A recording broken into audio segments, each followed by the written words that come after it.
perfect disillusionment, the non-religious, post-scientific and no-seeking reality way of only perfect means. Taken from the ALETHEON, Volume 2, page 481. The divine avataric self-revelation of his divine presence, Avatar Adidar Samraj. The religious myth of the creative God is a traditional idea or imagination-based construct of mind that seeks to account for the irreducibly unexplainable appearing or apparent spontaneous happening of the naively and always mistakenly presumed objective world by proposing a magical origin and a great magician from which the objective world proceeds as caused, as a something appearing where nothing was. All magic acts or theatrical performances of what is suggested and pretended to be true magic, and all magicians or theatrical performers of magical suggestions are entirely exercised via the devices of illusionment. All religion is a theatrically conceived magic show of suggestive ideas and make-believe performances, specifically intended to divert, entertain, and either with or without mutual agreement and consent, deceive. Although the institutionalized justification for the playful deception is the compassion rationalization that it makes people feel better. All religion is a playful effort to console by means of deception, much as parents do with young children, by exercising the faculties of fantasy until the child grows up and inevitably and rightly ceases to believe in the nursery stories of childhood's time of nurturing. The proposing of religious myths and illusions has a traditional function in the domain of childhood, but the world of truly and responsibly adult life requires a mature and truly civilized culture founded in reality itself. Religion is a part of ancient culture which was, at least in the larger public sphere, based on illusionism and on the general affirmation of the dream mind and the presumed dream world as the principal field of real reality. The culture of illusionism is the culture of make-believe, engaged for the purpose of pacifying primitive or infantile human emotions, and especially the infantile fear of death. All illusionists voluntarily and strategically deceive others, and sometimes even themselves, on the basis of a culturally ingrained acceptance of the principle and a categorical presumption of the inherent moral rightness of the compassion rationalization, such that they are willing and able to believe and act as if doing falsely is doing good.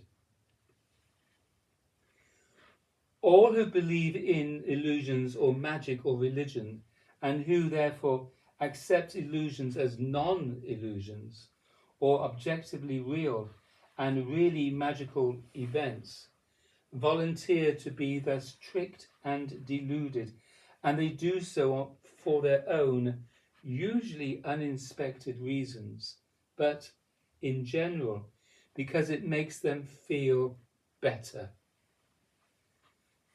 Fundamentally, all religion is based upon magical thinking, or the proposing of myths and illusions, or magical ideas as explanations for the otherwise intrinsically and irreducibly unexplainable happening of naively and always mistakenly presumed to be objectively real events. The principal falsely objectified happenings for which religion or magical thinking are the intended explanation are the otherwise uninspected and in fact always present time events of the arising of the presumptions or mere ideas of separate self and objective world. The principal religious ideas or magical explanations proposed relative to the always falsely presumed separate self or ego I and the always falsely presumed objective world are that in either case it is magically originated or created God caused as an objectively real someone or something appearing where no one or no thing was, and that it thus magically lives or proceeds and then magically dies or stops and then magically continues in or as elsewhere, or even as a magical reappearance here.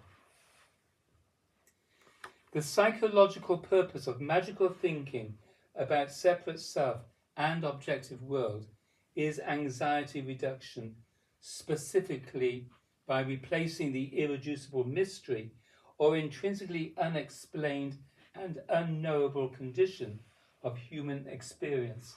and of reality itself with a comforting sense of answeredness and certainty of belief. Myths such as created God and eternal soul and created world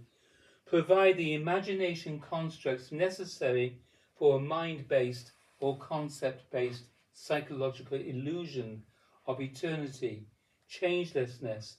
permanence, and deathlessness, whereas experientially both separate self and objective world are perceived and known exclusively and entirely as modes of time-bound change, undauntable brevity, and deathic urgency. The Illusionment religion proposes and upholds by public persuasions that are much in the mode of magic acts, and that depend on the voluntary and carefully propagandized suspension of disbelief, is a principal obstacle to the right and true understanding and the intrinsic transcending of the naive and always mistaken presumptions of separate self and of objective world.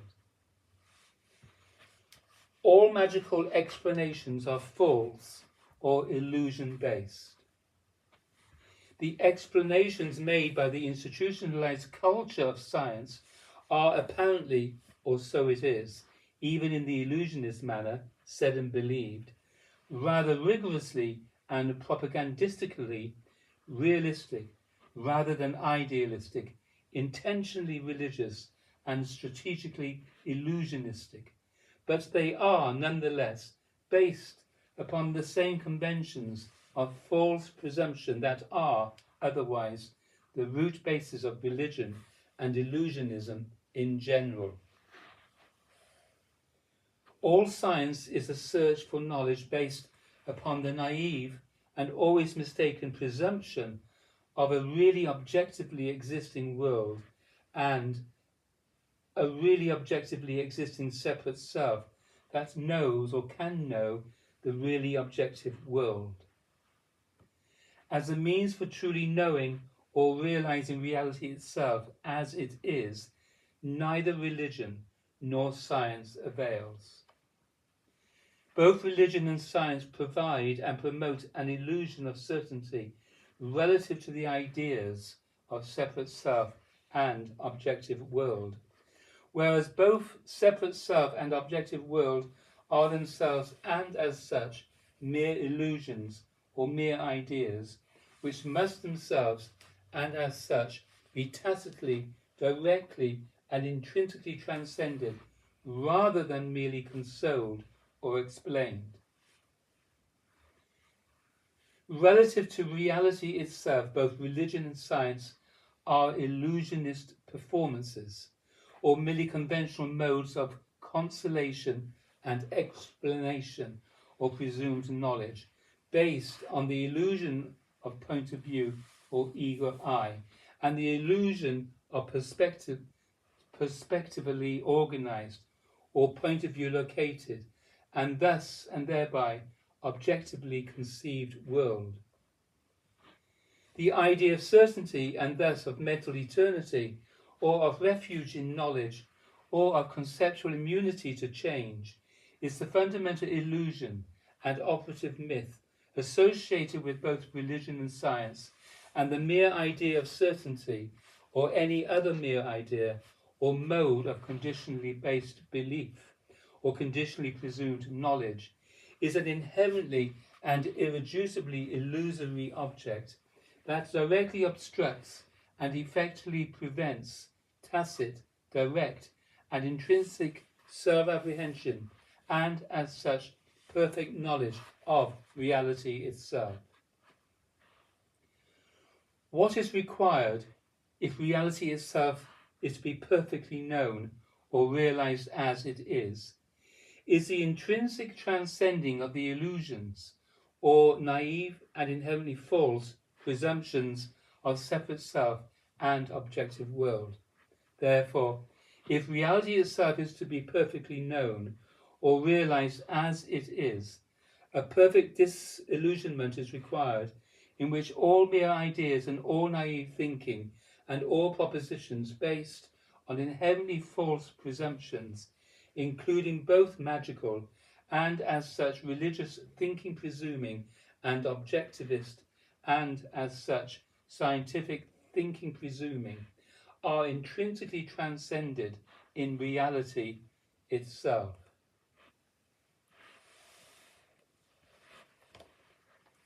Two, reality itself is the only real God.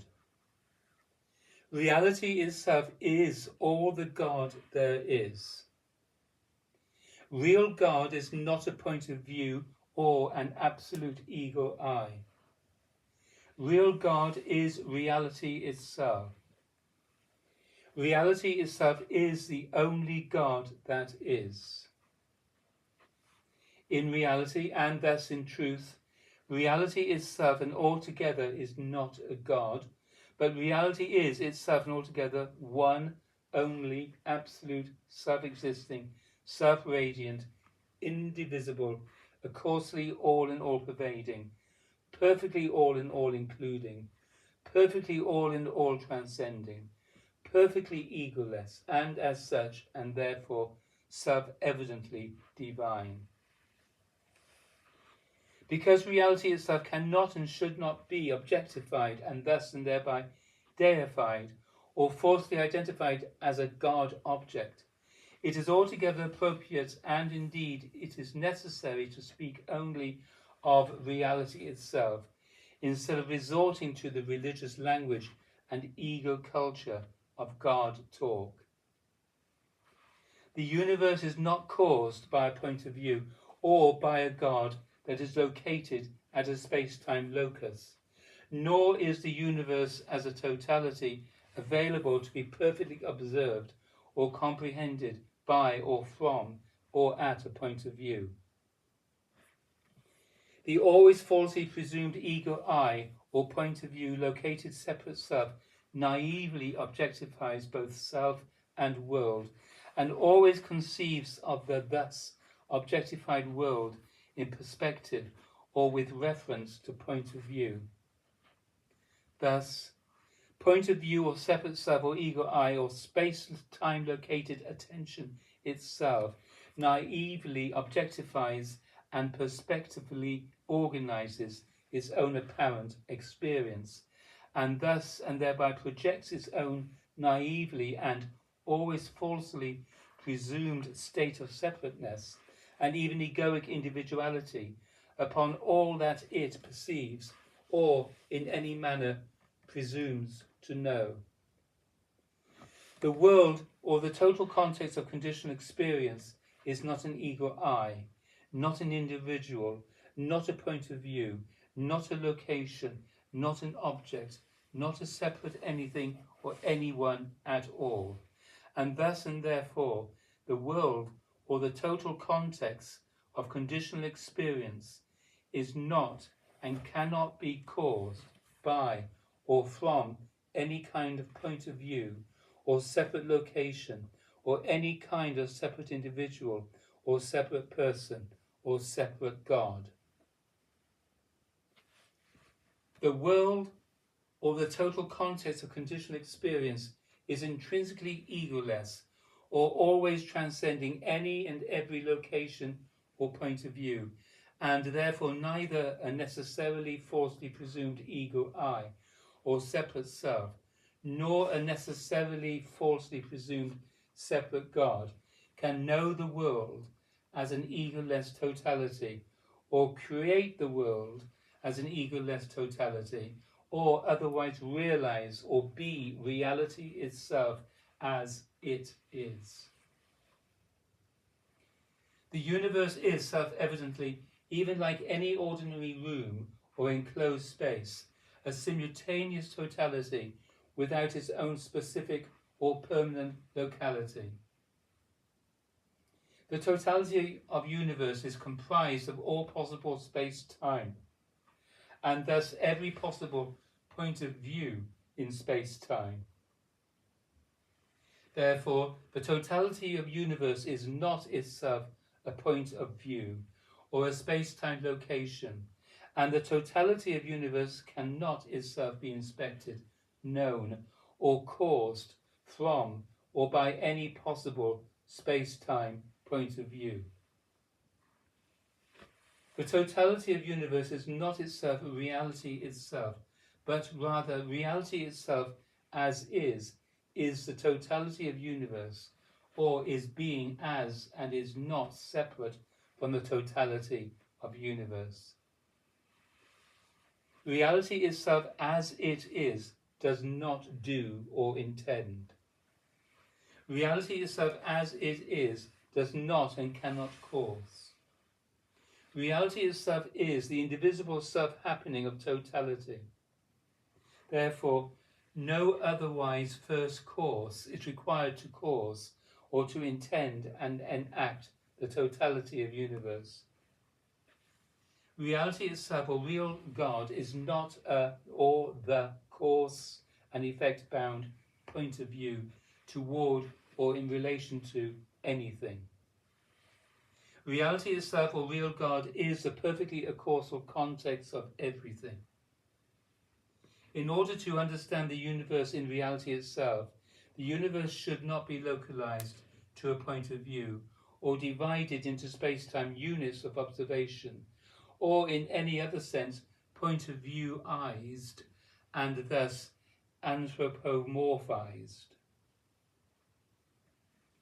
The universe is not in any point of view conventional, and thus humanly and egoically conventional, sense being created, because the idea of cause and effect is based on the presumption of point of view. The totality of universe is the non-separate point of view less, and thus egoless, indivisible, and perfectly a causal happening of reality itself. The universe is a causally self-happening in and as reality itself. The totality of universe, always already prior to all specificity and localization of space-time, is only reality itself. Therefore, the universe as an always simultaneous space-time totality is not and cannot be caused. Because the totality of universe is not and cannot be caused, real God is not and cannot be the creator of the universe. Therefore, real God or reality itself is not and should not be presumed to be the God or deity object of any kind of religion.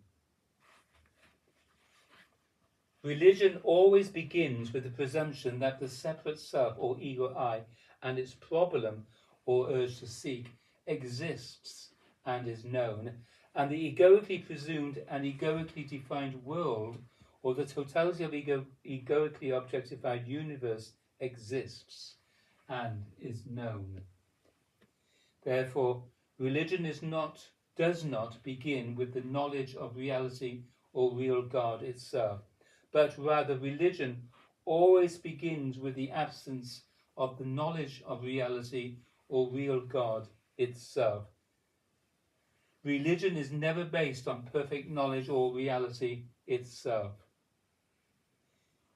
Religion is always based either on the worshipping of the mere idea or ambiguous and illusory myth of a deity object, or otherwise on the search to know or somehow tangibly or psychophysically experience the never yet known, but only hopefully or believingly proposed deity object of the would-be knowing body and mind. Only reality itself is perfect knowledge. Perfect knowledge, which is the intrinsic self-apprehension of reality itself, is necessarily and intrinsically self-evident, perfectly subjective, and of the nature of ego-transcending self-knowledge, rather than of the nature of ego-based objective knowledge, or even of ultimate or presumed to be divine object knowledge.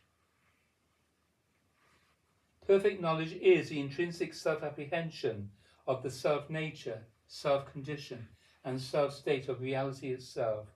always already or priorly and inherently free of the presumption and of the binding power or limiting force of separate self, problem, the urge to seek, and all illusion of object and world.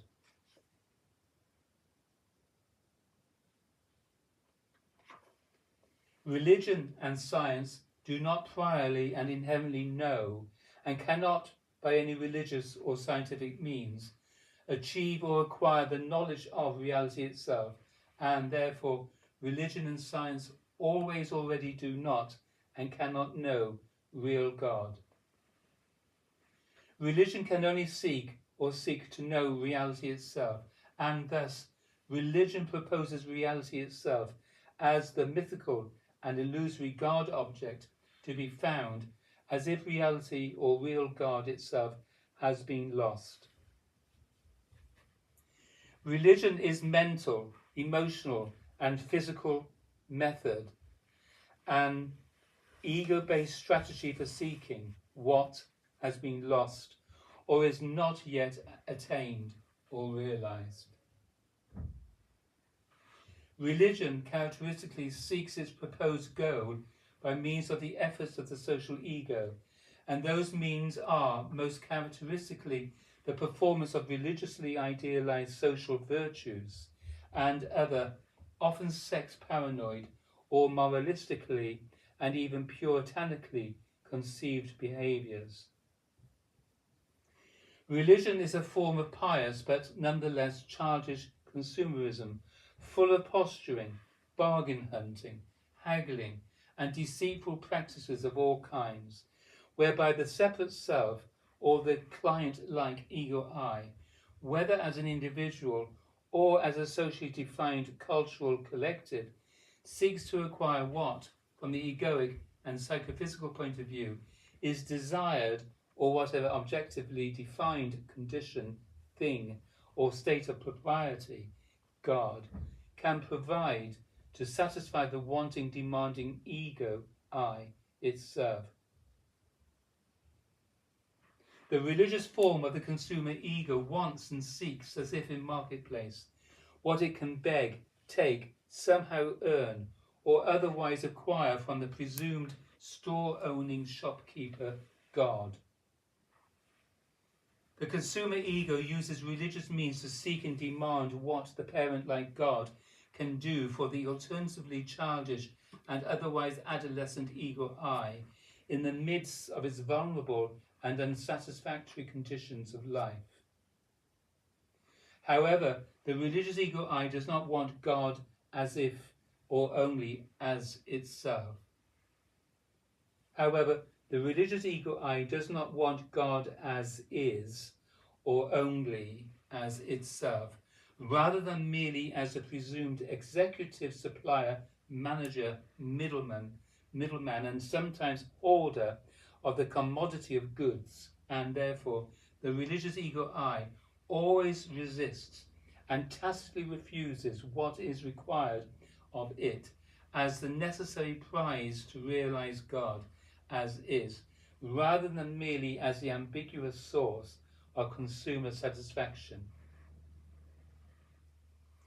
Reality itself is a perpetual tacit demand for the always prior and perfect transcending of separate self, or the problem-motivated desiring and seeking ego I.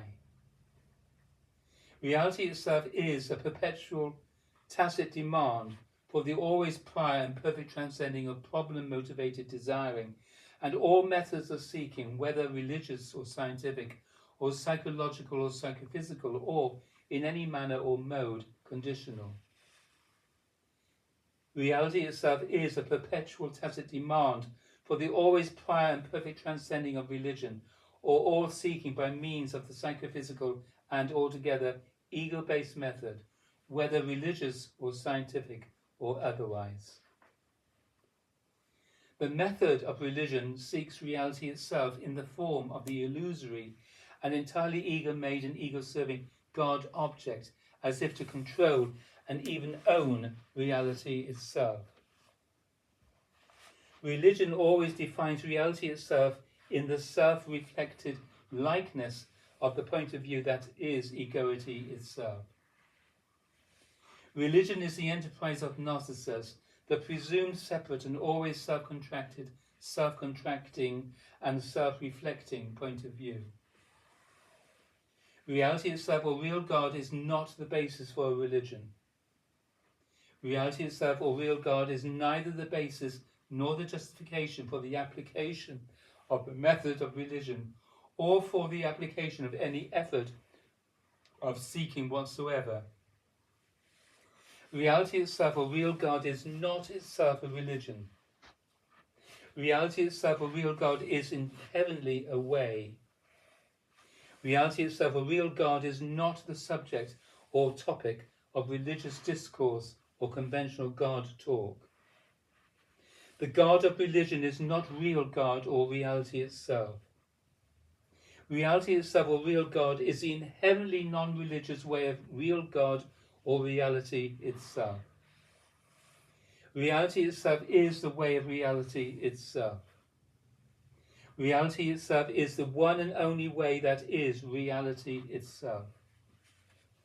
The reality way is inherently free of the conventionally or merely socially and egoically proposed God of religion. The reality way is inherently free of the conventionally or merely socially and egoically proposed methods of mental, emotional and physical seeking that are invented, propagated and supported by the culture of religion and the culture of science, and altogether by the culture of seeking. Therefore, the reality way is inherently free of all methods and paths associated with the first 6 stages of life. Reality itself is itself the way, the one and only and self-evidently divine way. There is only reality itself. The way that is reality itself is a 7th-stage way, or the way that always priorly and perfectly transcends all ego-based and seeking-based methods and paths, and thus each and all of the methods and paths intrinsically and necessarily associated with the first 6 stages of life, or all methods and paths that extend from the presumption of separate self, the presumption of problem, the presumption of the principle of seeking, and the exercise of the psychophysical structures in, of, and by which all of that is presumed. Reality itself is not a religious idea. Reality itself is not a scientific idea. Reality itself is not any kind of idea.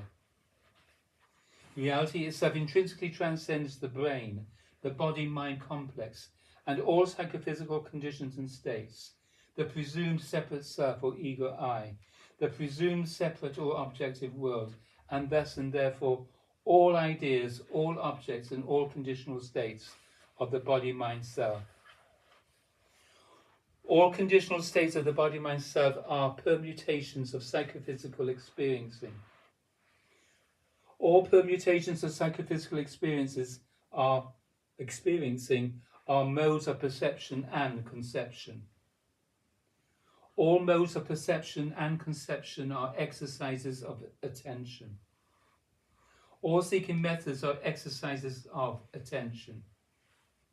No attention exercises, whether extroversive or introversive, are the way of reality itself. The way of reality itself intrinsically transcends attention itself and all psychophysical functions that follow attention itself. Reality itself is intrinsically, self-evidently, and perfectly prior to attention itself. Reality itself is intrinsically, self-evidently, and perfectly prior to the exercise of attention and the exercise of even any and all psychophysical faculties. Attention is merely a root psychophysical faculty, and its purposes are entirely limited to the associative and dissociative functional exercises of the psychophysical faculties extending from brain activity. Attention is merely a means for achieving brain purposes and psychophysical purposes altogether. Attention has no right purpose whatsoever, whether extroversive or introversive, or associative or dissociative, relative to the inherently absurd search for reality itself or real God. The inherently psychophysical exercises of attention are necessarily and inevitably absolutely fruitless as a means for locating reality itself. Attention is merely a conditionally arising event in the all-in-all including or perfectly non-exclusionary totality context of reality itself.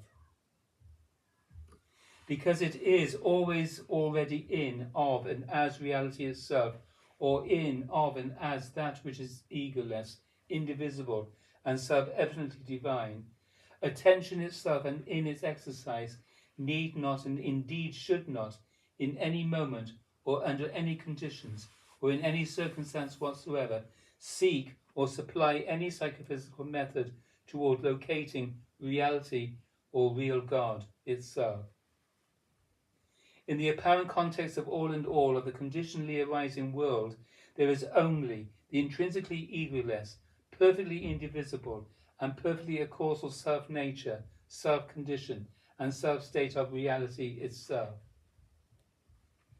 In the one and only and indivisible and egoless circumstance that is reality itself, there is really no separate or egoic self or point of view, and no separate or egoically defined not self or separate and merely objective conditions.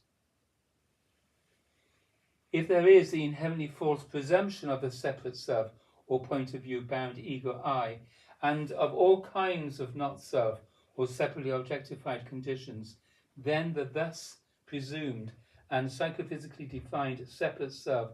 can seek to acquire or achieve virtually any and every kind of presumed not self, or even seek to acquire or achieve reality itself. However, reality itself never ceases and never can cease to be the case. Therefore, all seeking for reality itself, and thus every problem-based strategy and psychophysically exercised method for acquiring or achieving the realization of reality itself,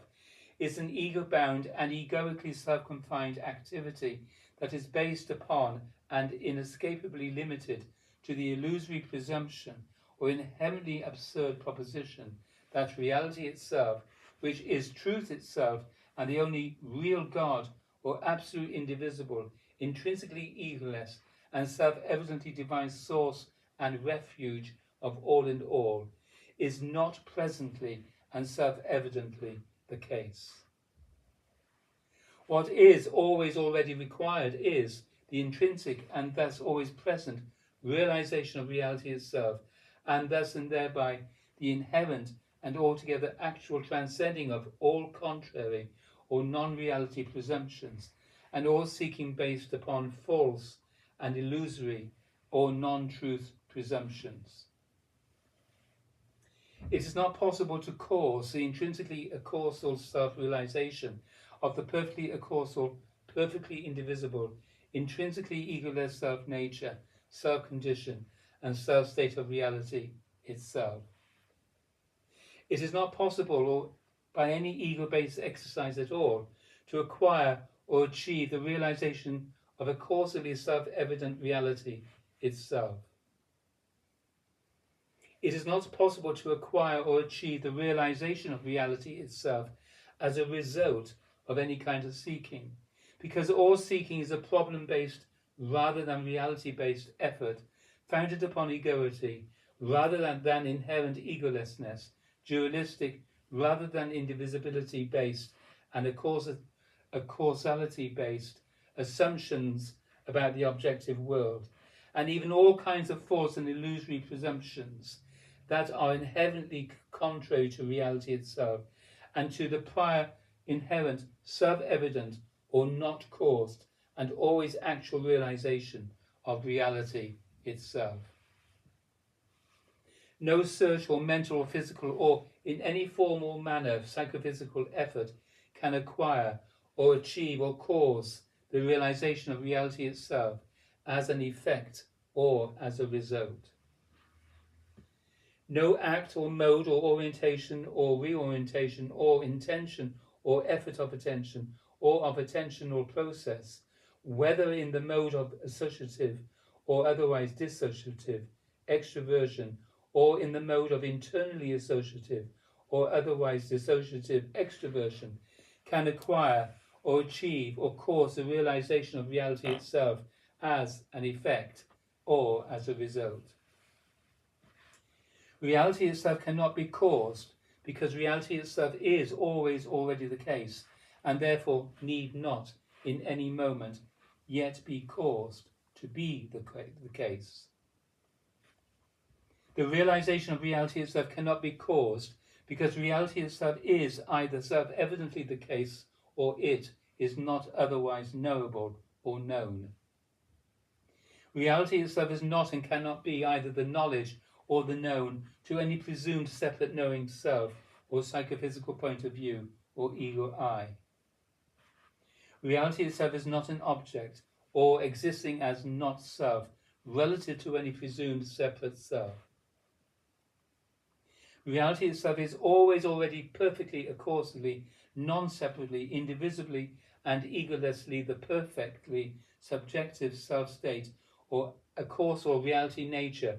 and reality condition of any and every otherwise or egoically presumed separate self or separate object or presumed not self. Therefore, the realization of reality itself is possible only by means of tacit, direct self-awakening or intrinsic self-apperception or non-mediated self-intuition of the always already self-evident self-nature, self-condition, and self-state of reality itself.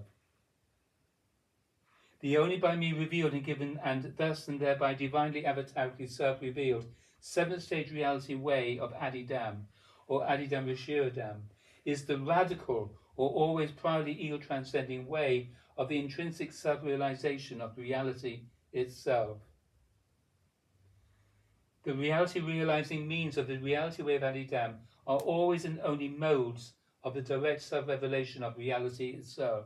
which is always already the all-in-all transcending and all-in-all including, or perfectly non-excluding, and perfectly indivisible, and perfectly acausal, and intrinsically egoless self-nature, self-condition, and self-state of all and all. The reality realizing means of the reality way of Adidam are only and entirely the means of reality itself, which means are only and entirely reality itself. Therefore, the reality realizing means of the reality way of Adidam are perfectly accausal or indivisibly self-existing and inherently and irreducibly non-causative, and as such, the reality realizing means of the reality way of Adidam do not cause or in any manner create reality realization, but rather they are reality realization itself. The falsely presumed and always psychophysically defined ego I is activity, the always uniformly enacted activity of total psychophysical self-contraction, always reacting to the circumstances and possibilities of apparent relatedness, and always subsequently seeking within the context of the circumstances and possibilities of apparent relatedness. The ego I, or illusory separate psychophysical self, always seeks or always simultaneously avoids, lacks, wants, and pursues objects and objectified others. The psychophysically defined ego I always seeks for object and other to conform to the ego I itself, and thus to address the ego I, or to occupy it, by giving it attention, distraction, and consolation, and altogether to solve the problems autonomously self-presumed by the self-contraction activity that is the ego I. If the inherently and always actively self-contracted ego I, or psychophysically presumed and psychophysically enacted separate self, seeks and thus exercises its own psychophysical apparatus of functions toward what it presumes to be not self, or even toward the realization of reality itself, thus pursued as a goal and effectively as an object or an other that must by that action be acquired or achieved or attained, the intrinsic result immediately caused thereby is always inevitably, necessarily, unavoidably, and irreducibly merely a modification of the already self-contracted psychophysical state of the ego I, or the illusory and self-defined seeker itself.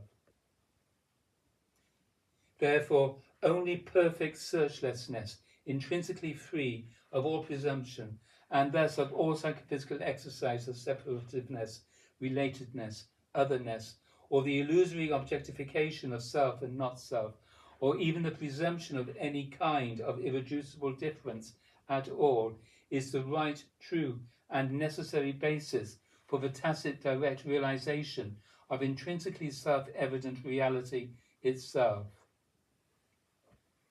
The right, true, and necessary practice of the radical or always already at the root reality way of Adidam is always perfectly searchless participation in my divinely avatarically self-revealed and self-given seventh stage means of self-transmitting the tacit direct self-realization of reality itself.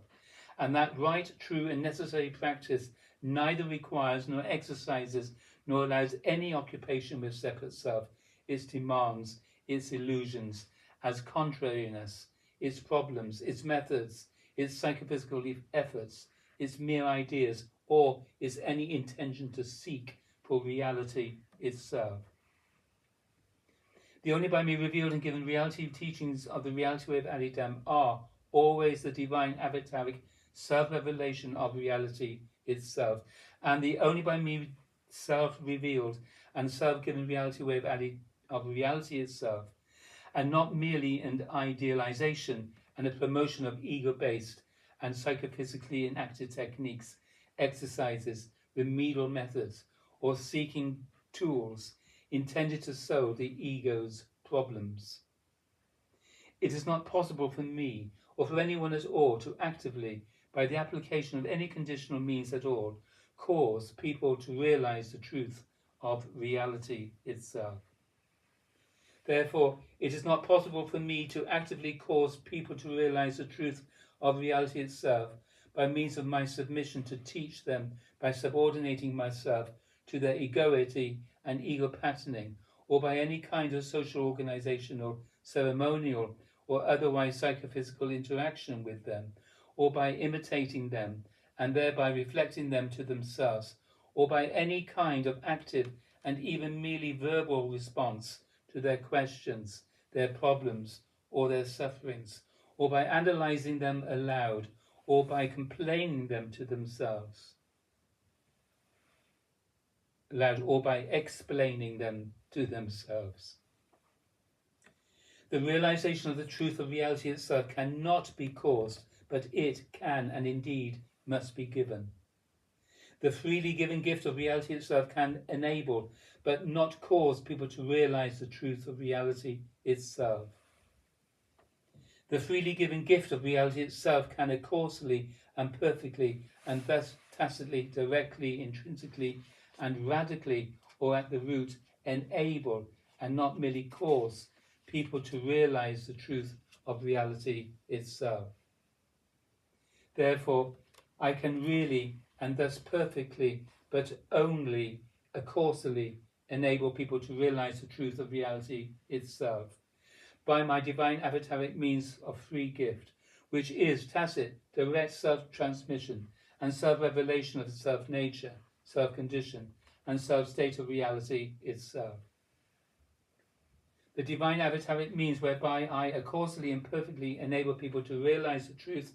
of reality itself is by mere presence or tacit self-abiding as I am, and thus as a direct or non-conditional and non-mediated transcendental spiritual self-transmission and self-revelation of the egoless divine self-nature, self-condition, and self-state of reality itself, and coincidentally and entirely in that context, I spontaneously extend my tacit, direct, causal, and perfect means of enabling people to realize the truth of reality itself by my directly and causally and perfectly reality-revealing self-utterance, both written and spoken, and by my directly and causally and perfectly reality-revealing self-presentation by artistic and otherwise life-demonstrated means.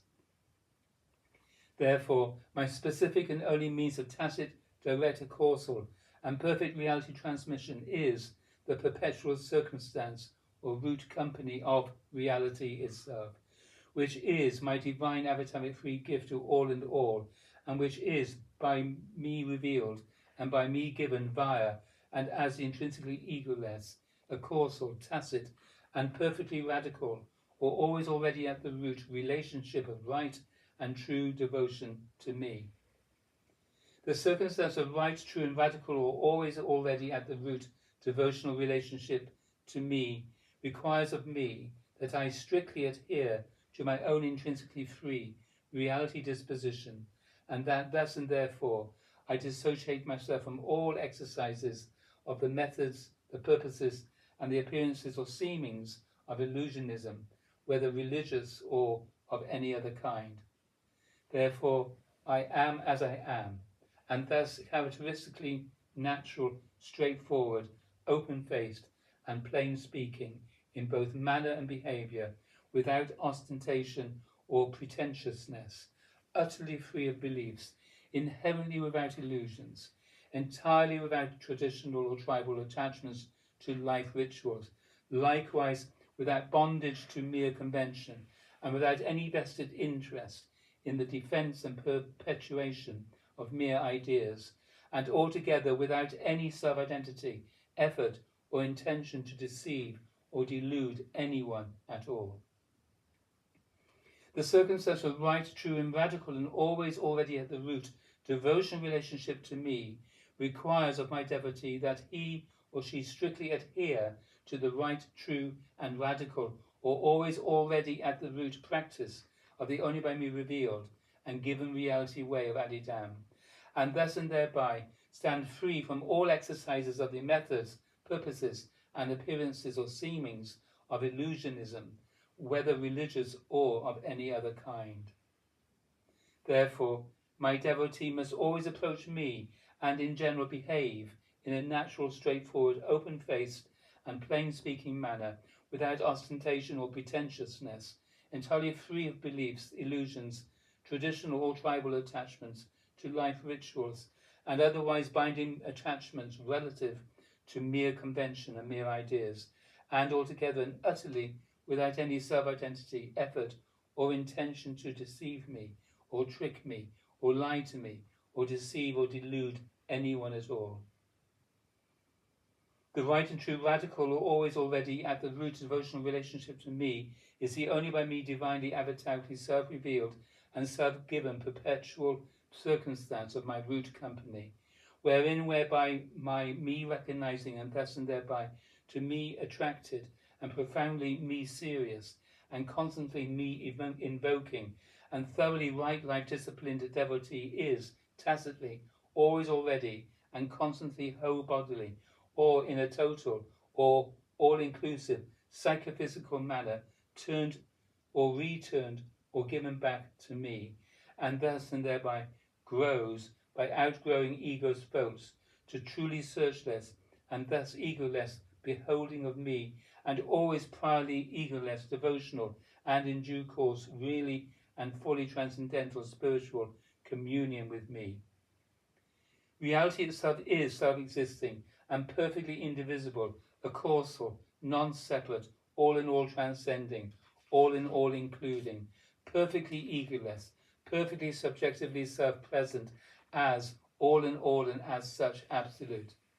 Therefore, the inherent and perfectly subjective self-nature of reality itself is intrinsically, perfectly, and self-evidently of a transcendental nature, or necessarily of the nature of consciousness itself. Reality is intrinsically, perfectly, self-evidently, and necessarily the real and transcendental and perfectly subjective and perfectly egoless self-nature of one and all and all. Reality itself is self-radiant and infinite, non-conditional, always non-local, or always only everywhere, always perfectly and egolessly, all in all pervading, and as such perfectly non-objectively, self-evident as all and all that arises conditionally and apparently objectively. Therefore, the inherent and perfectly non-objective self-condition of reality itself is intrinsically, perfectly, and self-evidently of a spiritual nature, or necessarily of the nature of light, or energy, or universal root substance itself. Reality itself is intrinsically, perfectly, self-evidently, and necessarily the real and spiritual and perfectly non-objective and perfectly egoless self-condition of one and all and all. The intrinsic, perfect, self-evident and self-evidently divine self-nature and self-condition of reality itself is transcendental, spiritual, consciousness energy, or divine conscious light. Reality itself, or real God, is the one and indivisible conscious light. The one and indivisible conscious light is the egoless, transcendental, spiritual divine self-state of one and all and all. The radical, or always already at the root, devotional relationship to me is the constant circumstance of my tacit, direct divine avataric transcendental self-revelation and spiritual self-transmission of the perfectly egoless self-nature, self-condition, and self-state of divine transcendental spiritual reality itself, or the one and indivisible and perfectly subjective and perfectly non-objective divine conscious light itself, always already prior to ego, problem-seeking, psychophysical method, and any and all problem-solving efforts, as well as any and all presumed problem solutions. My word of reality teaching is always radical or directly reality revealing, divine avatar itself utterance, always perfectly corresponding to, and thus directly and perfectly self-revealing, the perfectly indivisible, perfectly acausal, intrinsically egoless, and self-evidently divine, transcendental spiritual self-nature, self-condition, and self-state of reality itself. My reality teaching word of divine avataric self-utterance is always the direct and inherently perfect self-revelation of the radical or inherently and perfectly ego-transcending and self-evidently divine way, including all the right life necessities of transcendental spiritual self-realization, or of tacit, direct, radical self-intuition, or at the root self-apprehension, or self-apperception, of the perfectly egoless transcendental spiritual self-nature, self-condition, and self-state, of self-evidently divine reality itself. The realization of reality itself is only the tacit, direct, radical, or at the root self-intuition, or always already causally self-happening and self-awakening, of the intrinsically egoless, perfectly indivisible, and intrinsically self-evident transcendental spiritual self-nature and self-condition, or indivisible and non-conditional and perfectly egoless transcendental spiritual self-state, of intrinsically a causal and self-evidently divine reality itself. All methods otherwise, or all forms of seeking for what is self-evidently always already the case, are ego-bound, ego-based, ego-stimulating, ego-reinforcing, ego-exercising, goal-oriented, merely psychophysically, and thus conditionally enacted, inherently and entirely illusory, and altogether not of and as reality itself, which is always already the perfectly and perfectly non-conditionally self-evident, and thus not evident as conditionality itself, not evident as any psychophysical condition or state itself, and not evident by any conditional or psychophysical dependency. Therefore, the only by me revealed and given reality way of Adidam is the one and unique radical, or always already at the root, right life practice of divine transcendental spiritual reality itself, the only by me divinely avatarically self-revealed and self-given divine transcendental spiritual way of right life. That is always, only, entirely, intrinsically and perfectly ego-transcending and reality-realizing. The only by me revealed and given reality with Adidam is the one and unique and now and forever hereafter divinely avatarically self-emerging seventh stage way of divine transcendental spiritual reality itself, inherently completing and perfectly superseding all methods and paths associated with the first 6 stages of life, or all methods and paths that are egoically based, problem and solution oriented, merely psychophysically enacted, and altogether merely reality-seeking traditions of life practice. The only by me revealed and given reality way of Adidam is the one and unique and now and forever hereafter divinely avatarically self-emerging seventh stage way that is entirely and only based upon and causally given as the tacit, direct, and inherently perfect self-transmission and self-awakening of the intrinsically egoless, perfectly indivisible, and always already self-evident, transcendental spiritual, and self-evidently divine, self-nature, self-condition, and self-state of intrinsically and perfectly a causal reality itself. Da, da, da.